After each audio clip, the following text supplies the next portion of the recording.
Welcome back to the channel, everyone. Today, we are talking about another sports betting strategy, specifically focusing on the WNBA and player props. I already made a couple videos out there, so you can go check those out if you want after this one. But in this video, I'm going to show you guys a different perspective and kind of a different strategy on how I find profitable player prop picks in the WNBA. If you're new to the channel, my name is LayTheHouseRM. I've been posting sports betting picks and content on various social media platforms, Twitter, Instagram, TikTok, YouTube, Discord, for the last 9 years. I've been profitable every single year. If you don't believe me, head over to the Discord or head over to Pickit or Juice Reel or something, and you can see all of my results verified in real time in there. I post all my plays. I don't hide behind anything. But anyways, I'm going to share one of my strategies with you guys in this video today.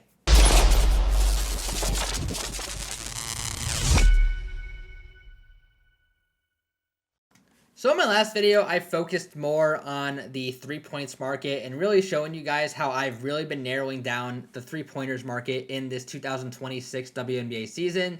This strategy applies to all player props. It also applies to the 3 points too, so I'll kind of go into that as well. So there will be a little bit of overlap between that video and this one. But anyways, the tool that I'll be using here is called outlier.bet. There's a lot of similar tools out there that are like it. Pick your favorite. I personally use Outlier. If you want a 7-day free trial for Outlier, there's a link in the video description below. Or if you just want my picks, and if you don't really care about learning the strategy for yourself, you don't want to pay for Outlier, you don't want to pay for all these other tools, you just want to pay for my picks, there's also a link in the description below where you get a 7-day free trial. You can try it out. You can see if you like what I do, see if you like the picks that I post, see if you like the content that I do for you guys. And you can try it for free for 7 days before having to pay a single dime. So there's a link at the top of the video description below, and it's also in the pinned comment too, so you can get that free trial. But anyways, let's jump into it here. So we have a pretty big slate tonight. I'm just using a really good slate as an example. It's the first night after the All-Star break. This strategy works all year too. You do need a little bit of a sample in the season before you could actually start using it. At least maybe 4 or 5 games per team, so you can kind of see how the matchups are. But anyways, let's just jump right into the process here. What I like to focus on basically on Outlier or on these, these other apps and stuff too, is I'll actually focus on a specific proposition and I'll kind of just sort it, based on all the players here and who's from top to low. And then what I like to do is I like to click through the players until I find some things I like. But what am I looking for? That's really the key of it here. So we're just going to go to one that I like tonight. We're going with Nneka Ogwumike under 17.5 points. Is it going to win tonight? I don't know, right? You never know if it's going to win or lose. All you can do is just put yourself in a position where you give yourself the best chance to win. Trust your research, trust your gut, and if it works out in your favor, that's great. For me personally, it works out in my favor a lot more than it doesn't. That's how I've been profitable. It could be luck of the draw. I don't know, but it's over a 9-year sample size, so we're doing pretty well here. But anyways, if you look at the full season here, she's gone over this number in 52% of the games. If you look at her home games, she's gone under. She's gone under this number 7 out of 13 games. There's really no significant trend here that's really gonna sway me one way or the other. I can even go further, filter for games without Kelsey Plum. It's still a 50-50 between her going over and under. So why do I like her under 17.5 points tonight against the New York Liberty? Is it because of the head-to-head? Well, the head-to-head, without Kelsey Plum, they had the 3 games. You have the 4 games here. She's averaging 21.3 points per game against them in the last 2 seasons. She had 24 against them last time about a month ago. So why am I on her under tonight?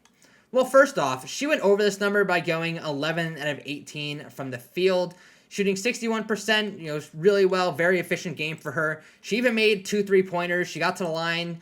She didn't get to the line in that game specifically, but she made a couple 3-pointers to make up for it. She wasn't in foul trouble or anything. She had a really good game against them. But anyways, I'm focusing on the matchup here. So if you look at the New York Liberty's points defense against forwards, they're averaging 33 points allowed per game for 7th in the league, so it's middle of the range, right, against forwards. So even that's not even showing anything crazy. So why am I on this under? So I'm going to scroll down here on Outlier, and I don't know if every app does this or so, but I know Outlier does, and it shows all of the results for all of the games against, forwards against the Liberty over the last month or so. So we'll see here. Jessica Shepard, very good player, only 13 points, went under her 15.5 number.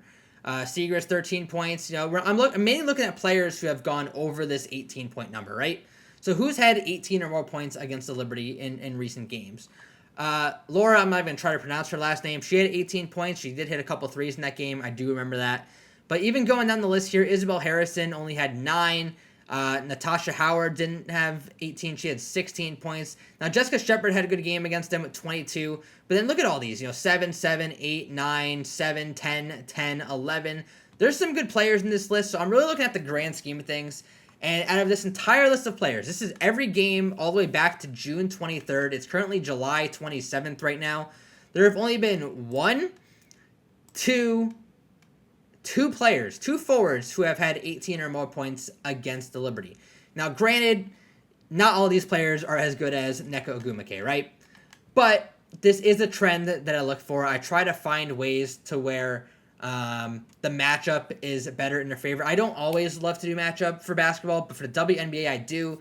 NBA, I don't do it too much, but for the NFL, I use it a ton.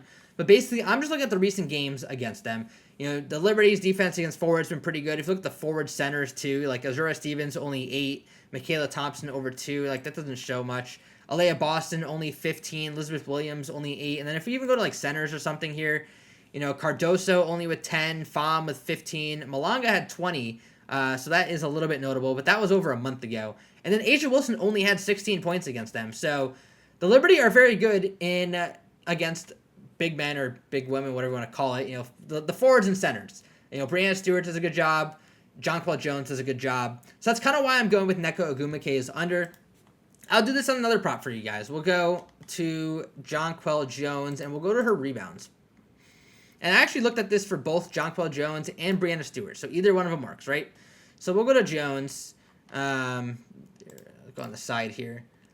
All right, Jonquel Jones. So looking at her rebound numbers, her line is 9 tonight. It's kind of high, right? The number's kind of high. She's only gone over this number 12 out of 27 games. 4 out of 13 on the road. Like, that's not a really good sample size. But you could bet it down all the way down to 6.5 if you really wanted to. So anyways, I'm going to look at matchups against the Sparks. Centers against the Sparks. Cardoso, 11 rebounds. Cardoso, 8 rebounds. Malanga, 9 rebounds. Fagbene, 6 rebounds. Pham, 5 rebounds. All right? Go to head-to-head for Jones. She had 8, 11, and 8. All right, well, I can easily get this 7.5 at, minus 200 for any of my parlays here. I'll go down to that, and I'll add her to my parlays. I could even go down to 6.5 if I really wanted to. It's just a way we get exposure. You look at the full season sample size here, too, like 20 out of 27 games. But look, like 11 rebounds against that. Even go center forwards, 7 against Boston. Forward centers, 8 against Stevens, 6 against Stevens, and only 3 against Mac. So Mac had a bad game against them. But go forwards. Alyssa Thomas, 11 boards. Shepard, 14 boards. Howard, 10. Angel Reese, 13. Billings, 12. Like, they're giving up a lot of rebounds to the centers and the forwards. So what that shows me tonight, there's going to be a lot of rebounds to go around between Jonquel Jones and likely Brianna Stewart. So it's really pick your poison between 2 of them, or take them both. You can take their numbers down. So like what I did tonight is I went Jonquel Jones over 7.5 on one slip. I went on another slip. I went Brianna Stewart over 7.5. One of them is probably going to hit. They both also could hit because just the opportunities are going to be there. Same thing with the matchups here. You look at the rebounds defense against.